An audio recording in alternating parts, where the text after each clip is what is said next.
माळशिरस तालुक्यातील चौंडेश्वरवाडी येथे सोमवारी दुपारी घडलेल्या धक्कादायक घटनेत शेतात मजुरी करणाऱ्या महिलेची गोळी झाडून हत्या करण्यात आली। या घटनेने संपूर्ण परिसरात खळबळ उडाली आहे। मृत महिलेचे नाव उषा विजय साठे, वय 35 असे असून शेतमालाचा मुलगा सचिन जगन्नाथ देशमुख याच्यावर पिस्तुलातून गोळी झाडून खून केल्याचा आरोप आहे। घटनेनंतर आरोपी फरार झाला असून पोलिसांकडून त्याचा शोध सुरू आहे। मिळालेल्या माहितीनुसार विजय साठे हे गेली 10 वर्षे देशमुख यांच्या शेतात मजुरी करत आहेत। सोमवारी डाळिंबाच्या बागेत काम सुरू असताना उषा साठे या जवळून जात असताना अचानक गोळीबार झाला। आवाज ऐकून कामगार घटनास्थळी पोहोचले असता उषा साठे या रक्ताच्या थारोळ्यात पडलेल्या होत्या, तर आरोपी सचिन देशमुख हातात पिस्तूल घेऊन उभा होता। त्यानंतर तो घटनास्थळावरून पसार झाला। उषा साठे यांना तातडीने अकलूज येथील अश्विनी हॉस्पिटलमध्ये नेण्यात आले, मात्र डॉक्टरांनी त्यांना उपचारापूर्वीच मृत घोषित केले। आणि मी सकाळी त्यांच्या बंगल्यापासून काम उरकून बंगल्यापासून एक खोली साफ केली सगळे 9 वाजेपर्यंत। त्यातनं पुढं मला म्हणले औषध मारायचं आहे। मी ते खोलीतलं HTP घेऊन औषध घेऊन शेतात गेलो। शेतात गेल्यानंतर मी औषध आम्ही कालवले बॅरलमध्ये आणि बॅरलमध्ये कालवून औषध आम्ही फवारणी चालू केली।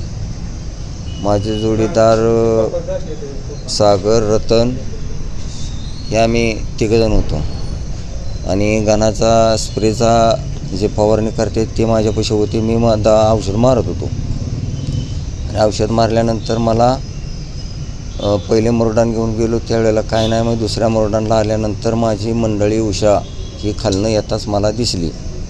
तेवढ्यात मी काय केलं, दुसरे मुरडान तिसरे मुरडान मी खाली घेऊन गेल्यानंतर थोड्या वेळ 2-3 झाडं मारल्यानंतर मला एक 12 झाल्यासारखा आवाज आला आणि माझ्या मंडळीनं मला आवाज दिल्यासारखा आवाज आल्यानंतर मी हातातली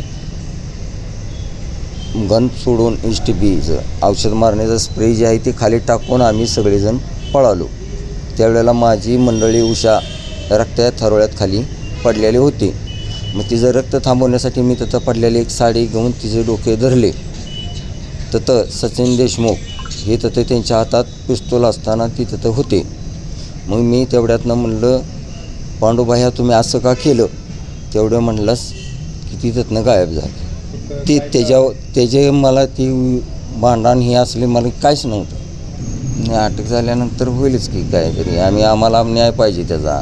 या प्रकरणी अकलूज पोलीस ठाण्यात सचिन जगन्नाथ देशमुख याच्या विरुद्ध खुनाचा गुन्हा दाखल करण्यात आला असून हत्येमागील कारणाचा शोध घेत पोलीस पुढील तपास करत आहेत। त्यांच्या फिर्यादीवरून अकलूज पोलीस स्टेशन येथे खुनाचा गुन्हा म्हणजे नवीन सेक्शन BNS 103(1) नुसार, arms act 325, atrocity act 332V नुसार गुन्हा दाखल झाला आहे।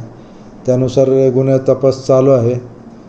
सध्या आरोपी ताब्यात मिळालेला असून त्याकडे चौकशी करत आहे। आरोपी सचिन जगन्नाथ देशमुख, त्याला अटक करून वेपन त्याने नेमकं कुठून आणलं होतं, कुठल्या प्रकारचं वेपन होतं, गोळ्या कुठून आणल्या होत्या, वेपन लायसन्सचं होतं, विदाऊट लायसन्सचं होतं, सदर गुन्ह्यामध्ये अजून कोण इतर आरोपींचा सहभाग आहे का, या अनुषंगाने पुढील तपास चालू आहे। ह्याच्यामध्ये प्राथमिकदृष्ट्या तरी अजून कारण समजलेलं नाही, आता त्या तपासामध्ये पुढं समोर येईल। महिलेला गोळी हातातून आरपार होऊन डोक्यात घुसलेली असं प्रथमदर्शनी इन्क्वेस्ट पंचनाम्यावरून दिसून येतं, पण त्याचे डिटेल आपल्याला PM नंतरच लक्षात येईल, आत्ता सांगणं योग्य नाही।